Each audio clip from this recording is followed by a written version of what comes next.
பார்த்தீங்கன்னா எடப்பாடி பழனிசாமி எப்போவுமே திமுக வந்து மத்திய அரசு மேலே வைக்கக்கூடிய முக்கியமான குற்றச்சாட்டு ஏன்னா ஆளுங்கட்சிகள் எதிர்கட்சிகளை வந்து ஆளுங்கட்சி வந்து மதிக்கிறதில்ல, மோடி அவர்கள் மதிக்கிறதுலாம் சொல்லுவாங்க. ஆனால் தற்பொழுது இந்த மழை வெள்ளத்தை குறித்து எடப்பாடி பழனிசாமி வந்து குற்றச்சாட்டுக்கு வந்து சிஎம் என்ன சொல்லியிருக்காருன்னா, எடப்பாடி பழனிசாமியை நாங்கள் ஒரு ஆட்களவே மதிக்கிறதுன்றாரு. ஸோ அந்த யாரை மதிச்சிருக்கிறாரு? அதான் நீங்கள் எதுக்கு வந்தாருன்னு கேள்வி கேட்டால் அதுக்கு பதில் சொல்லணும்ல. நீங்கள் யாராவது இத்தனை ஊடகங்கள் ஏதாவது அது குறித்து பேசுனீங்களா? கேள்வி கேட்டிங்களா?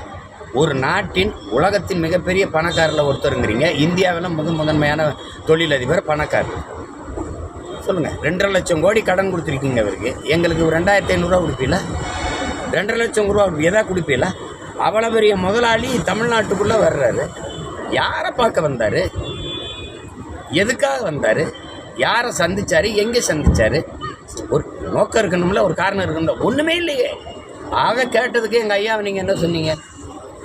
நான் அறிக்கை விட்டேன், அதை நீங்கள் பொருள்படுத்த மாட்டீங்க. நான் கேள்வி கேட்டேன், ஏன்னா நான் உங்களுக்கு ஒரு பொருள் இல்லை. சரி, அவ்வளோ பெரிய தலைவர் எங்கள் ஐயாவை நீங்கள் என்ன சொன்னீங்க? அவருக்கு வேறு வேலை இல்லைங்கிறீங்க. எடப்பாடி ஒரு ஆள் இல்லைங்கிறீங்க. என்னது சொல்லுங்கள்?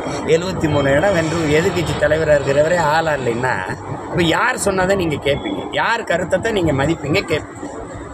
எச் ராஜாவுடைய வழக்கு பற்றி எப்படி பார்க்குறீங்க?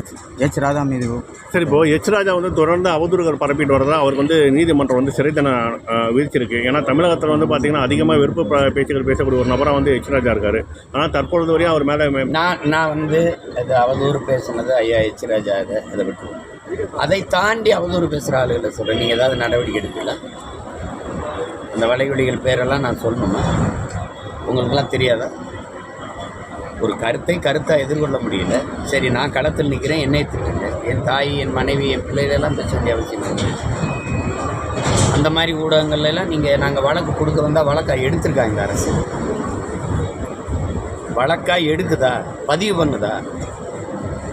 நான் அதை காட்டணுமா? எத்தனை முறை நீதிமன்றத்துக்கு போனாவது அதுவாது வழக்காகல. அப்போ என்ன பண்ண முடியும்? நீங்கள் உடனே ஐயா எச் ராஜா மேலே போயிட்டீங்க. அவர் மட்டும்தான் அவதூறாக பேசுகிறாரா? இந்த திமுக சார்பாக ஆளுங்கட்சி சார்பாக ஒரு வாடகை வாய்கள் பேசுகிறதுலாம் நீங்கள் உங்களுக்கு அனுப்பட்டா உங்களுக்கு இந்த காணொலிகளெல்லாம்? மனிதர்கள், நாகரிகமுள்ள மனிதர்கள் வாழ்கிற நாடு தான் அது. அதிமுக ஆட்சியில் இப்படி தான் எல்லோரையும் கூட்டி வச்சு பேசியிருந்தாங்களா?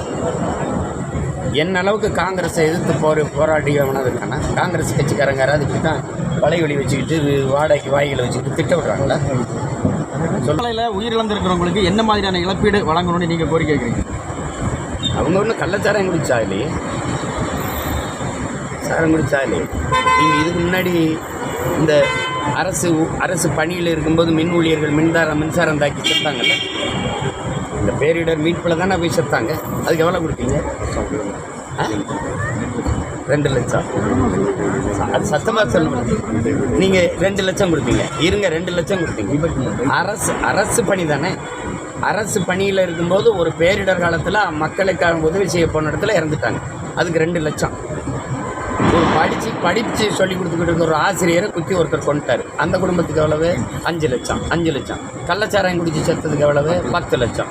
இது எந்த மாதிரியான அணுகுமுறை, எந்த மாதிரியான ஆட்சி முறை? அப்போ இந்த நாட்டில் மதிப்புமிக்க மரணம் என்பதே சாராயம் குடிச்சு சாகிறது தான். இதில் நான் வேறு சொல்லணுமா? நீங்கள் இவ்வளோ கொடுங்க அப்படின்னு சொன்னோன்னே கொடுத்துருவாங்களே.